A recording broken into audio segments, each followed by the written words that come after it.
gå till engelska nu, för att det är en av panelisterna som inte kan svenska. So, picture this scenario. You want to apply for a demonstration permit at Sergels torg here in Stockholm. From the police, you are sent a bulletin forms. You must report exactly how the demonstration will be performed. There are rules. You may not be allowed to use certain slogans, certain clothes. The permit takes a long time as the police complain about their lack of time. There is limitation in the participant number due to commercial actors expressed complaints. 50 people is the maximum, as the police say there must be free space to the subway. If 50 people are exceeded, you risk high fine, and as your organization's state support has decreased to a minimum, such a fine would be devastating for your organization. Once you get there, you are surrounded by the police. You are not visible and you are not heard during the demonstration. You give up and go home. This is an example of shrinking space. Sweden's civil society fears that this to some degree is and may become a reality. The shrinking space of civil society is a worrying trend around the world. Laws have been introduced with the aim of restricting freedom of assembly, expression, and association. Actors in development corporations, human rights defenders, and staff working with civil society are subject to acts of violence, threats, and murder. To examine the state of civil society is to examine the state of a democratic country. Today's discussion on shrinking space will focus on South America's largest country, Brazil. A fairly new democracy that in recent years by many has seen a democratic backlash. With us today's discussion, we have the Secretary General of Amazon Watch Sweden that aims to support the indigenous people and protect the rainforests. Alex Brecke, welcome. We also have with us Paola Sartoretto, postdoctor in Latin American Institute at Jönköpings University with a specialization in media. Welcome. And we also have with us Tania Moreira Pescari, journalist from Sao Paulo, and has done research on agribusiness, especially in the Amazon. Welcome. Just like the topic of shrinking space in Brazil as a country, this discussion will be broad and diverse and will give space to the panelists to talk freely about the subject. This means we're just going to scratch on this topic, but hopefully you looking at this and me personally will have a better understanding of the country and the concept as well. If any of you looking at this right now have questions, please write them and we will try to get them answered. I should say that my name is Victor and I'm an intern at the Latin American groups. With me from Brazil, I have my intern colleague, Isabella Uliana Melleby, who will also be moderating this conversation. Good morning, Isabella. How are you doing?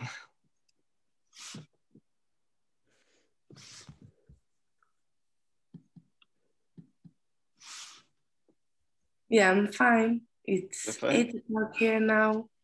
So yeah, I woke up for 1 hour ago. So how's the situation in Brazil? Are you in quarantine right now or? No, I'm not in quarantine. I don't think any state in Brazil right now have strict quarantine. But yeah. And the situation here, it depends. Like in the north of Brazil, like the Amazon part, they have a collapse of the hospital. They miss oxygen in the hospitals. So, and here in Rio, I think is the state with the most cases of COVID. So it depends who you are and what state you are. The situation is different. Yeah, we hear about the situation in the Amazon, and we have with us Amazon Watch, maybe you, Alex, have a more in-depth insight into the situation with COVID in the Amazon. Yes, well, thanks for inviting me to this panel. The indigenous people of the Amazon have always been under threat from different diseases. We don't really know for sure, but historians believe that about 10 million of them died from the diseases that Europeans brought when they came over to Latin America. So it's almost 90% of them died. Of course, it's hard to know exactly how many they were from the beginning, but that's what they estimate. So of course, when this COVID thing came, they became very scared, and if they would, die out from this disease or any other, one of the major reasons to not exploit the Amazon disappears, because they're the last line of defense. And I find it interesting also now that it seems that the government of Brazil, they haven't said it directly as far as I know, but it almost sounds like they're indirectly hoping that they will die out. There was a study done recently in Sao Paulo that there is a scientific study that, let me quote here, that the existence of an institutional strategy to spread the virus is promoted by the Brazilian government under the leadership of the president. Because, as I said, if there's no indigenous people, there's no resistance to exploitation. I mean, we could resist here in Sweden, but it's much more effective if the people who have been the custodians of the Amazon for many, many generations are the ones that should be the ones to take care of it and protect it. Because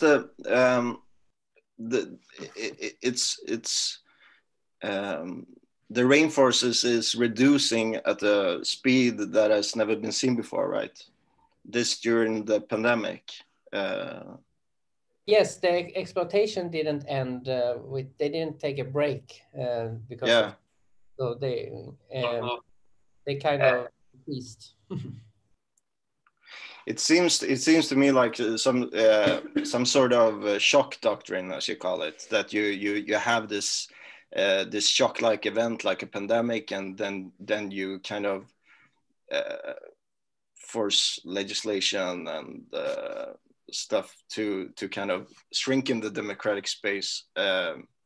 Would you say the same, or is there any other explanation, or do you have any other kind of example of this shock doctrine, you can say?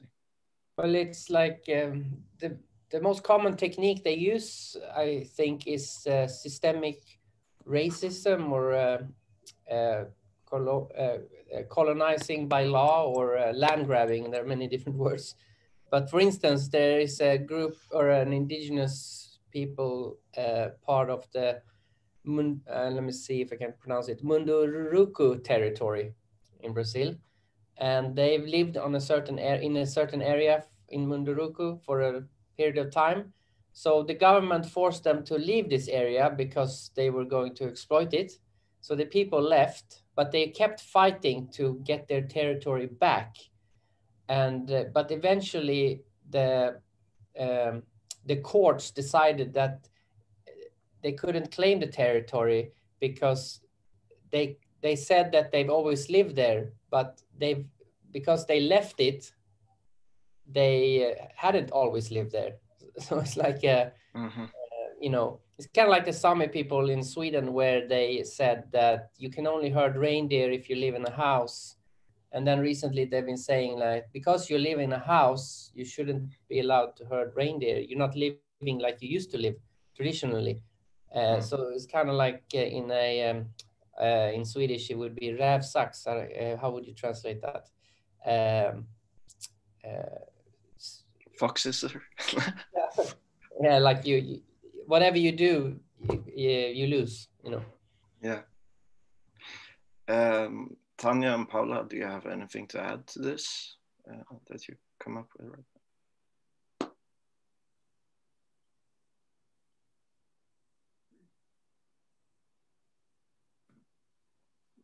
No. I was waiting for if Tania would say something, because I know she has a lot of experience as a journalist in this, exactly in this issues, and I hope I'm sure she will be able to. She will have many interesting insights to share with us today. I just first there is one thing that I found interesting when you talk about shrinking space, is that in academic scientific research, I have never used this term.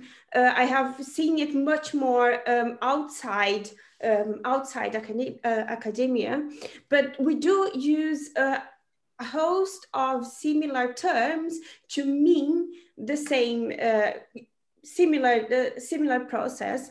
For instance, we have talked for many years about the erosion of public debate. We don't have the conditions for public debate where different groups can participate, and not least in Brazil, where we have a concentration of media ownership, and we have primarily commercial media. We also have something that came recently, that emerged more recently, and that's what we call the fragmentation of the public space or the public sphere, and that we see very much today. We talk about the phenomenon with filter bubbles and with internet bubbles. That yes, okay, we have this opportunity to speak and to express ourselves, and that's even true for many indigenous groups that have been appropriating of media, that have been creating their own media, but different opinions and conflicting opinions never meet. So we have this fragmentation of the public space, which is, I think, as dangerous as the shrinking space. But what we have noticed, and then I have been working with Tania in a joint project, what we notice is that all these attacks from the government, particularly upon indigenous people and people in rural areas, they are taken with much resistance. All these groups in Brazil, they have been actively resisting and trying to make themselves seen and heard, not only in Brazil, but internationally. And I think there is a kind of a consciousness among these groups that if they manage to catch international attention, that will reverberate internally and will come back to them in Brazil. So their profile will raise in Brazil. I don't know. Would add that. Sorry. Go ahead. That fragmentation is the shrinking space, because if you look at deforestation patterns, it incites like this, like those scratches. I will show you. And they go on fragmenting the land and fragmenting the people. So you see this kind of, they call it espinha de peixe, fishbone spine. So if you look closer from to those places, this is seen from space. If you look closer from here, you would see that they struggle, they disarticulate the land, and by disarticulating the land, they disarticulate the people. So, because deforestation is politically driven, this is a novelty. Many people have been blaming the meat industry, but it's not only a meat industry problem. This is a political problem, and that's because Bolsonaro is so much to blame for it, because he created a political environment that promised to legalize stolen land. So these people go to those places, which are not theirs. It's public land, it's indigenous lands, and they just steal it. They deforest a huge land patch. Many times they just drop their fields and cow heads, and they call it a farm. So they don't pay tax on it. So that they don't have to pay tax on it, they call it productive. and they proceed to disarticulate in the local populace, so they don't resist to them. And that's why you have so much violence in those towns, which are leading municipalities for deforestation. They're very dire situation. I think we, like Paola, they articulate, they are.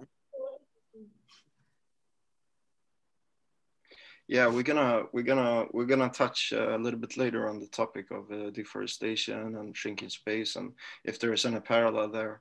I'm gonna start this by asking you this very broad question, and that is, or two questions you can say. And the first one is, if the democratic space has been shrinking in Brazil, and if yes, how do you see this in your work? And we can start with Paola.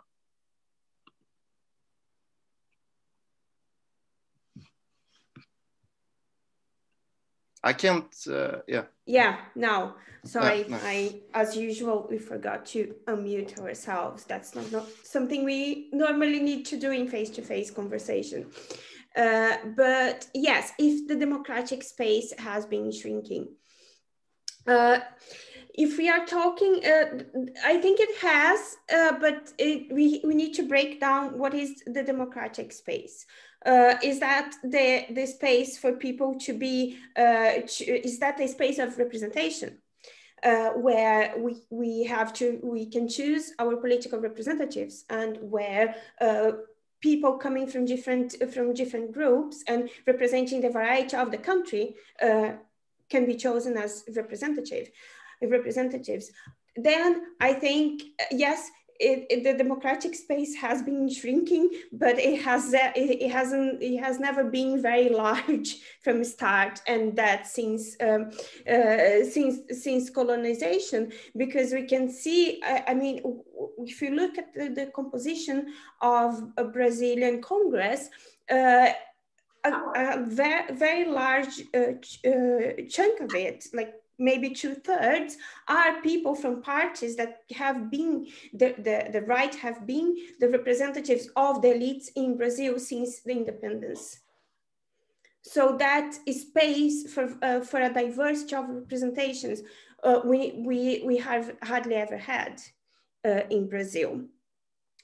The space, if we talk about the public space as the space where we can go and discuss, where we can see problems, where we can construct some kind of common understanding about the problems that we have, then by that we could mean the media and the press.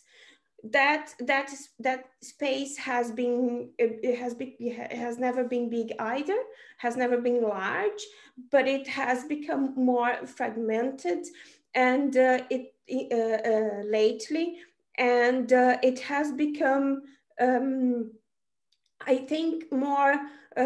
It has become more toxic, and more. The conversation has become more a confrontation than a dialogue, mainly due to the work, the way in which contemporary media work. That they feed and they thrive on this on violence, on confrontation, and on kind of more kind of toxic confrontations. So that's also like something that is the space has been shrinking, but has never been very large to begin with.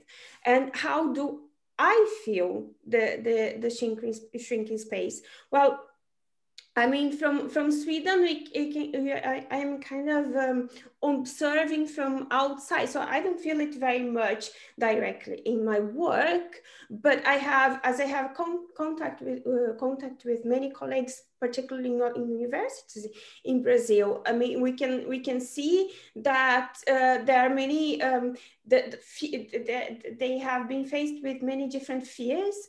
The fears of saying things in class, the fear of expressing themselves and being later persecuted by governments, or even fear of losing their jobs.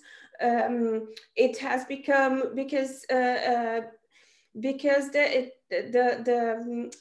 research and universities in Brazil are now very underfinanced. It has become, and that's also a way of shrinking the democratic space, cutting funds from research, particularly research in social sciences, humanities. Then many people also are feeling it because it's becoming more difficult for them to find jobs, and jobs are becoming more precarious. So then you as a researcher, you as someone who would be able to participate in public debate, you see the opportunities for this to happen being cut or diminished. Can you? I think Sweden is quite Americanized, and most Swedes are more familiar with the situation in the US than the situation in Brazil. And there are some similarities between those countries, but can you kind of draw a parallel between the polarization that is in the US with the polarization that is in Brazil? Do you think that can? I think some processes can be compared, particularly how media are being used, how social media networks and platforms are being used, particularly by the extreme right, to organize and to kind of take over a narrative of what are the problems that we are facing, how are we going to solve the problems, and who is with us, who is against us. I think this kind of dynamics, the same dynamics that you see in the US, you can see very similar in Brazil. But I think that there is some the character of conservatism and of this new kind of extreme right in Brazil it's different, because I think they mostly you can see it mostly coming from this more historic elites in Brazil that have dominated from since the colonial times, and you can see there is not in Brazil, you don't see that anti-immigration discourse that you see in the US, because it's not a country, it's not immigration. Immigration is not seen as a very big problem in Brazil, but at the same time, this process in which you define who is with us and who are our enemies, and you create very clear lines. It has happened in Brazil, and then the us for extreme rights, extreme right movements is a very limited part of kind of white middle class with very conservative values, and whoever is not part of this group is seen as the other, so or is seen as an enemy. So and then that's a very common dynamic that you see in social media in Brazil, and that people even make a joke about, is the minimal the minimal disagreement that you have with this very conservative values, you are considered a communist. So, and that's the biggest insult. And then they create all this kind of memes and lists. Now the list of communists is updated, and then you put people who are really very liberal and then don't have any communist tendencies. You characterize them as communists, and then you also have everyone that is not white and middle class, and then you have the majority of Brazilian people who are not white and do not identify themselves as white, and you will have women, and particularly women who want to have rights, and indigenous people, and everyone who does not fit in that very narrow category of a white good citizen is seen as the enemy. Is seen as the other. So I think that's a process in Brazil that is different from the US. If we return to the two questions, if Brazil, if there is a shrinking space in Brazil, and how do you see that in your work? And we can ask Tania how she views this. All right. So the space for the media, for the democratic participation for the media and in the media has been shrinking. Has never been very democratic to start from, because we have a very elitist media, very concentrated media. Just over 5 or 10 families own all the media outlets. So the situation actually with the social media has improved a little bit, because now we have a little bit more diversification, but spreading fake news is a form of shrinking the space for democracy as well. So what you have, because you at the same time with the rise of social media, you saw the curtailing of financing for any kind of journalist or independent journalism, serious of journalism being made in the detriment of journalists, because people chose to finance those fake news outlets that were really doing not journalism, but political advertisements. So it was obvious that was going to happen, because if you let people choose what they want, the narrative they want to finance, economic groups, corporations, politicians are going to finance the narrative that promotes their interests. So when you cut off all the means for investigative and professional journalists to operate, so you could shrink the space for democracy. So, do you see that in a specific field of your work, like in terms of access? Sorry. Yeah, all the fields, especially in written journalism, because what happens? You have even so much YouTube videos. You can say, nah, you are a journalist. Now you're going to be a YouTuber, an influencer. But this is not a professional. This is not a professional activity, because the person, if you're going to do professional journalism, you got to spend 4 to 6 weeks producing a video with an investigation. That's not going to pay you for 6 weeks of work. Instead, if you do a meme, like the one from the Mamadeira de Piroca, you can earn millions, gain much more viewers, and it's so much cheaper. So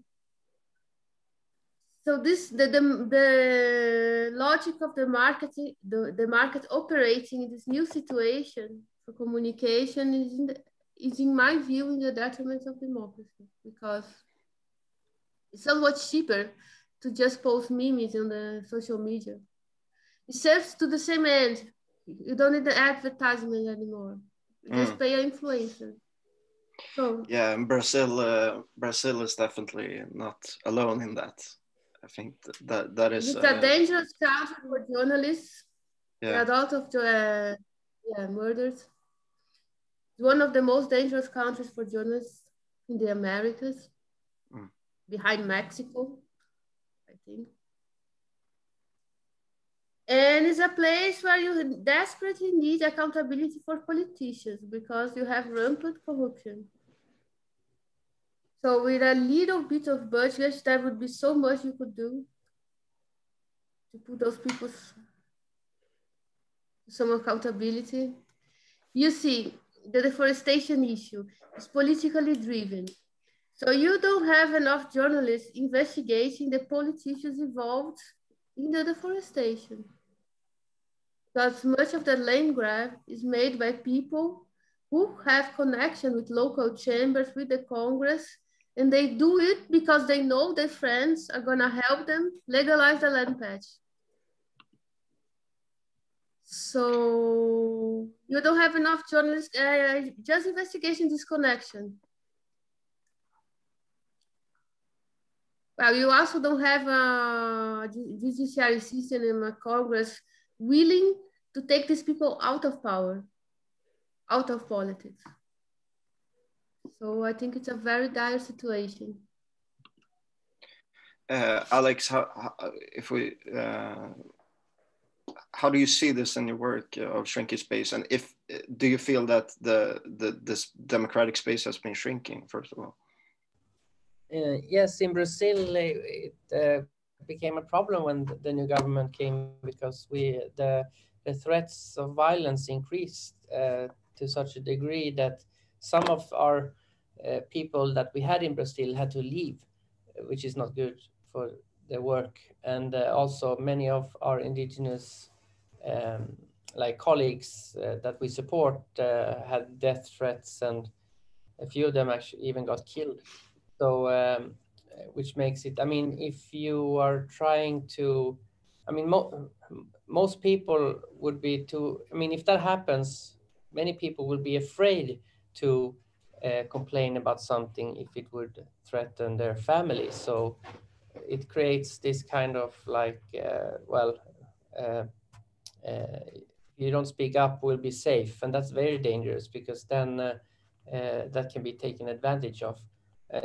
It was before Bolsonaro, but it's happened before also where organizations like ours have been made illegal in the Amazon region, not only in Brazil, but in other countries, and even classified as terrorist organizations, even though none of us use violence of any sort. We're non-violence. But so they can, and it's enough to label an NGO a terrorist organization for the government to get the people behind them, because that's such a powerful word. So if you call somebody that, it doesn't matter if they're innocent, you're gonna have a hard time coming back,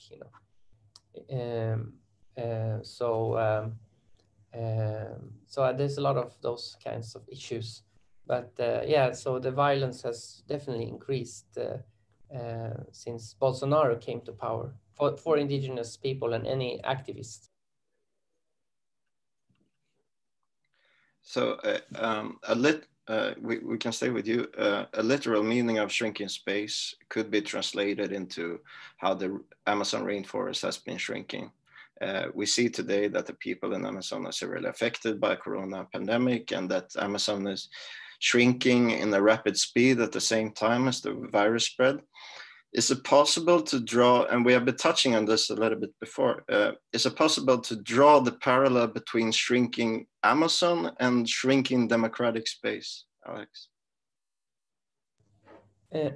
Yes, you could say that. And it's the same in any part of the world where you have indigenous people, because they are, if you would give all indigenous people the right to control their territories,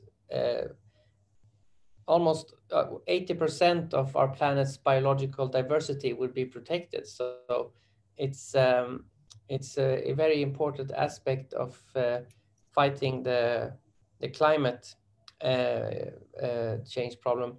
And so we see it in Sweden, we see it in North America and in the Amazon, that every time they try to extract or colonize or land grab indigenous people's lands, the space always shrinks. And I mean, like, sometimes they make a national park or to protect an area of nature.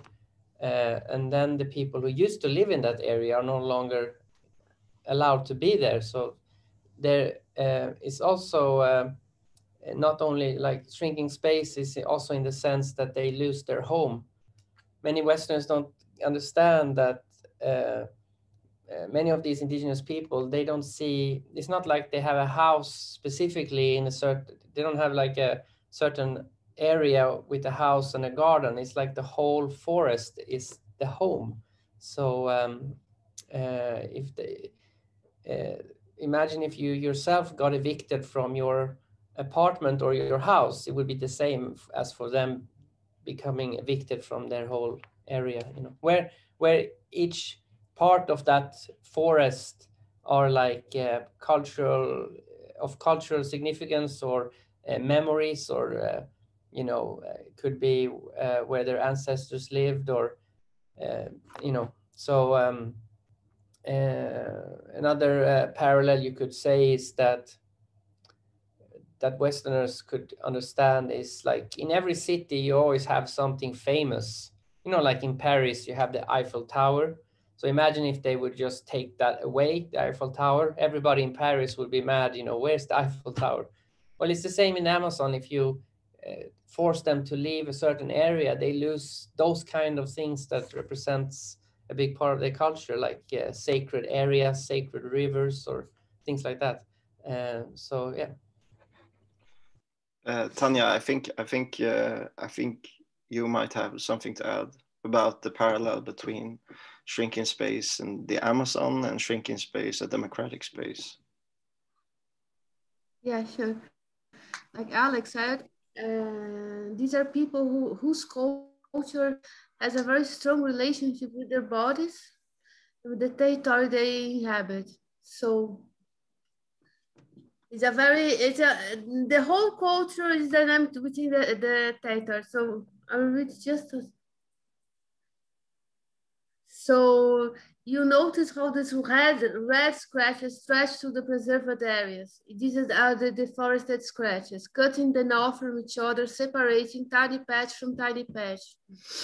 And this fragmentation is disarticulation. From the ground, you would see the fences, barbed wire slicing up the territory. In between each patch, each barbed wire, one cannot pass through freely. One cannot gather on top of, having to dodge every couple of steps. The dancer is no longer a dancer. The way she moves her body no longer is inspired by her inner drive, but by something imposed on her from an authoritarian external figure.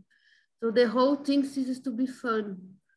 And it's a culture which is where the power is shared horizontally. It's so different from the authoritarian Brazilian government that they want to. Well, and this. So you have the Brazilian Amazon basin is home to a variety of traditional communities that live sustainably from the land and rivers. And among the worst impacted people are artisanal fisher and indigenous communities that depend heavily on the rivers for everything from food to commerce to transportation. Above all, many of these cultures still hold a very strong relationship to their territory in general, and the rivers that flow through it in particular. The stories that are still told to children and customs that are passed from generation to generation, the gathering spaces for communities, all are connected to rivers that are either being polluted by manners or flooded by dams. So the rivers are a very strong cultural place for engagement for many communities in the Amazon. I cannot speak from them because I'm just a journalist, but this is a very strong feature. And those rivers are being polluted, are being strangled by capitalism, by large energy projects, by mining projects, by gold extraction, diamond extraction. This is an example, the maximum is an example of shrinking space, because You curtail the traditional ways of life that depend on extracting resources from the river. You curtail the environment, the natural environment where they gather, where the children play, where several activities are being conducted by those rivers. So you disengage the whole communities. But like Paola said, they have been very, very active on defending themselves. They have been articulating themselves very strongly. They have representatives on the Congress. If miners, gold extractors, for example, in the state of Pará, have formed a political coalition, you have now a coalition of indigenous representatives also. So yeah, that was like my next question, that often when we discuss democratic space, it's much concentrated to the cities, and it's far away from infrastructure and political decision makers and media. And this is to you, Tania, but also to Alex, like how do you create those democratic spaces in places so far away from what we usually refer to as democratic spaces? Well, we always try to help the indigenous people visit the places where the people, where the democratic spaces are. So so we always try to help them get on the stage or meet the people who own the companies or the politicians, or go to the EU or the UN. And there's a lot of travel involved, which has also been a problem last year with the virus thing. So that's shrank because of that reason. But we also try and provide with technology, like solar panels and satellite phones and access to the internet. It's very helpful if you're in the middle of the Amazon, because you can, unlike 20 years ago, now if something happens, we will find out in a second. So there's always more of a witness now to the things going on in the Amazon compared to before, where you could do anything you wanted, nobody would find out. So that's also an advantage so I mean, some of our indigenous colleagues in the Amazon, I mean, they have satellite phones, so they can call us instantly if something's happens, or if their rights are violated in some way. So that's very helpful. And I think Paola, if we're talking about media, you spoke a little bit about that, about the concentration of media in Brazil, and it's very limited to a few owners. And for example, one of the biggest channel here in Brazil, Record, is owned by a evangelic bishop. And my question is, I forgot to take out the. Did you heard my question? No. No, you spoke a little bit about that, about the concentration of media in Brazil, because it's very limited to a few owners. And one of the biggest, not the biggest one, but one of the biggest channel, Record, it's owned by an evangelic priest, for example. And how has this concentration of media affected the democratic space in Brazil? Okay, so I think that maybe we should, as well as talking about shrinking space, we could talk about this privatization of the space that should be common, that should be public for all of us. And this is the result of this way of seeing both the media, but also the forests, the environment as a resources and as something you can make a profit out of, basically. So in the media in Brazil, different from many countries in Europe, different from Sweden, where there is this idea of the public service, that has to cover all issues, to represent the diversity of the country. And it's not of the main purpose of the public service is not to make a profit, but is to provide information and to be a space for the public in the country. We don't have this view in Brazil. Media is seen as a market where you can just start a company and make profit. And the main purpose of media and of press is not to provide culture or information or a space for people to discuss, is to make a profit for those who own media. And that has resulted in the scenario that we have in Brazil with, you know, the concentration of the ownership and of politicians and religious leaders. They can own these big companies and they can act in collusion, the politicians and the church, and that enters the discourse. Because they take so much place and they give visibility to what is their interests and to what can help them make a profit, so that invisibilize a whole a large group of society and many important questions that should be discussed now.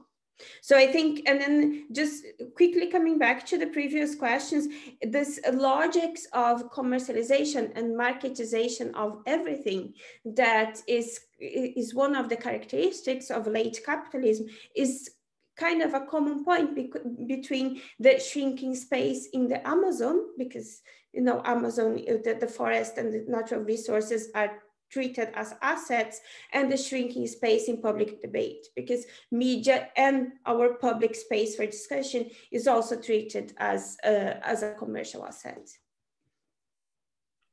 Now another question, but this is more focused on social media, because in Brazil, I experience that people is less political interested than, for example, in Argentina and Bolivia and Chile. Like in Argentina, you see people in the street demonstrating. And I feel like in Brazil, the social media took the place of the street. Like people share things on Facebook, Instagram, and like the extreme rights, they use WhatsApp to share information. And do you think this picture is correct? And how has the social media affected the social movements in Brazil? I think there is a lot of also, like you said, like if it's something that interested me, like for indigenous people, it's only the indigenous people who fight. It's not like all the people fight with the indigenous. Like how has this loss of political interest affected Brazil, and how has social media affected?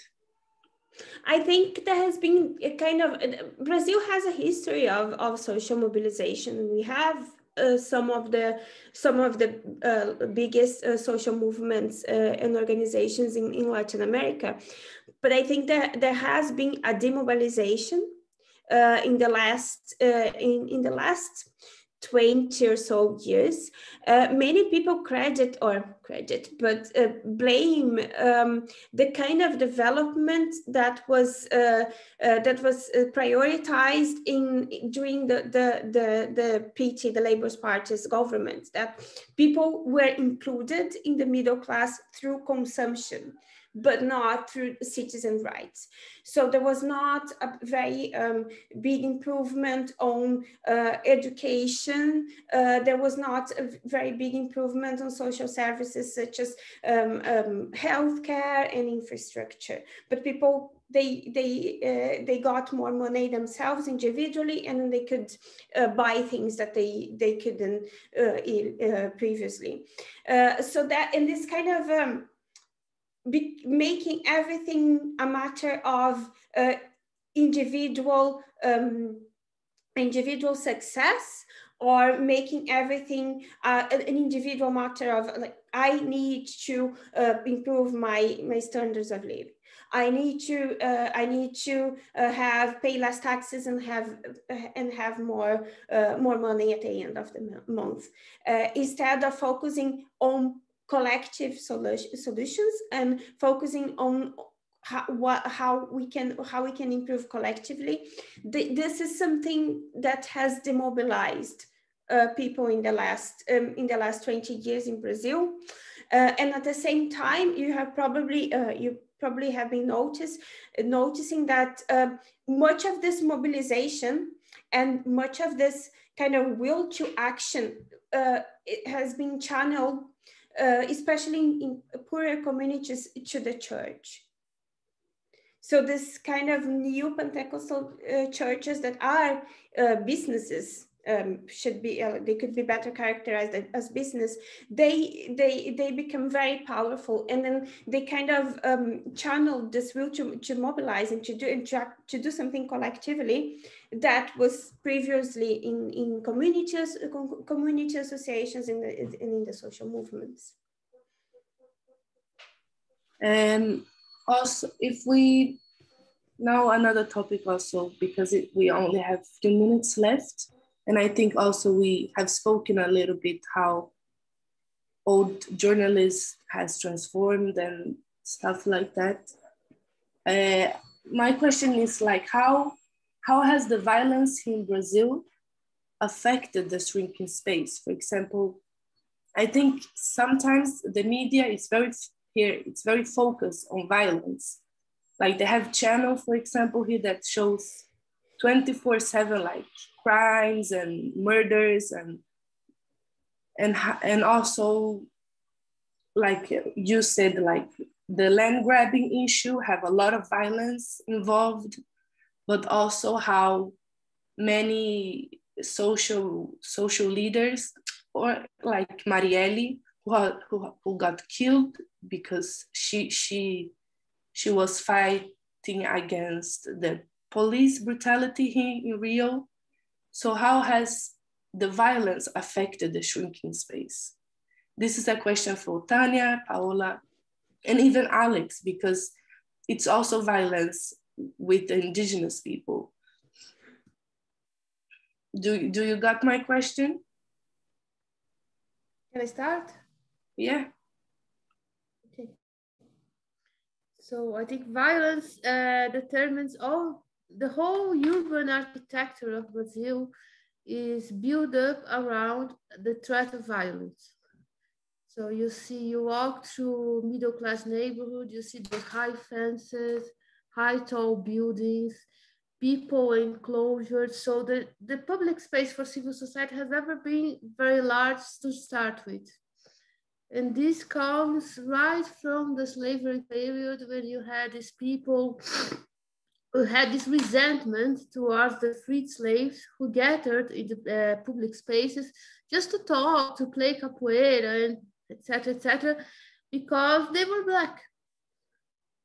So they didn't match the landscape which were trying to fit the Brazilian society into, which was a white landscape.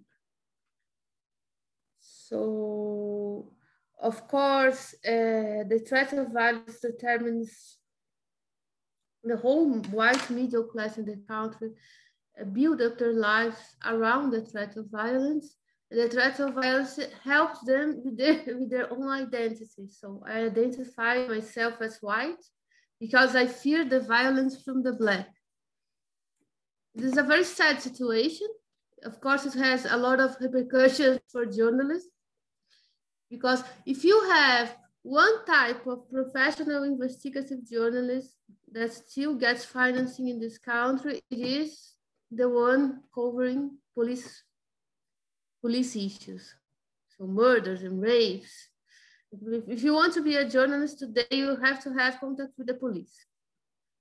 You have contacts there, you are not operating, because what they pay for is news about about the violence. What you have me about the police officer, the delegado, get information with the delegado. And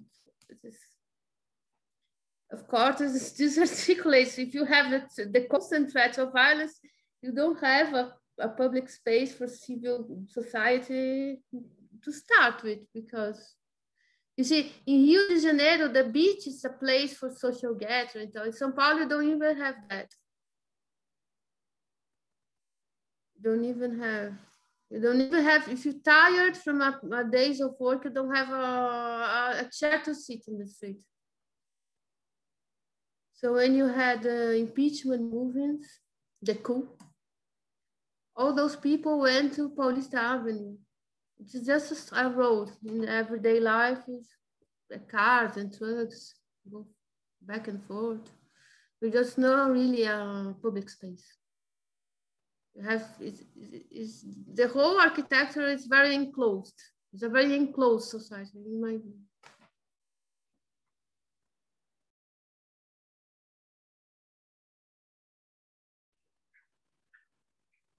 Paola, do you want to add something?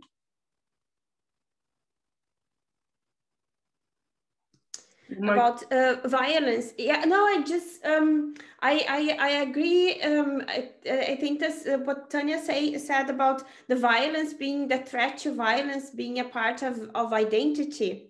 It's something that is very particular and is very present in the middle class.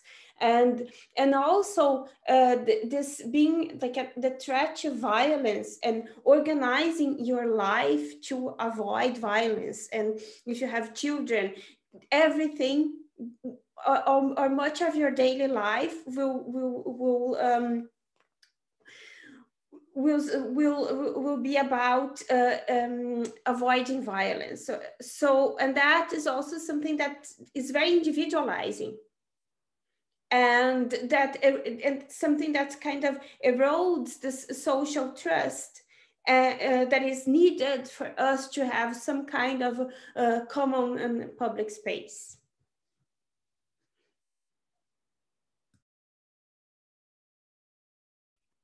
But also, it's also different violence. What I have, my violence, it's different from someone who lives in the favela. They have another way to see violence. Yeah. But, and Alex, what do you think? How has the violence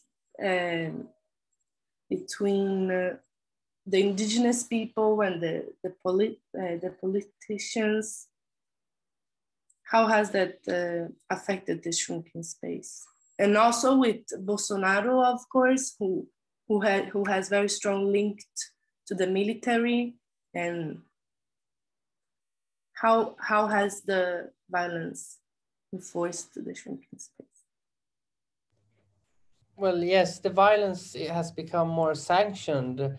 You know, if the president says that indigenous people are less human than other humans, then there is a bigger incentive, or for the people who do the violence, and also knowing that they might not get in such a big trouble if they would hurt like indigenous people, because if the government don't care about it, then it becomes a free market when it comes to violence. So that's very dangerous.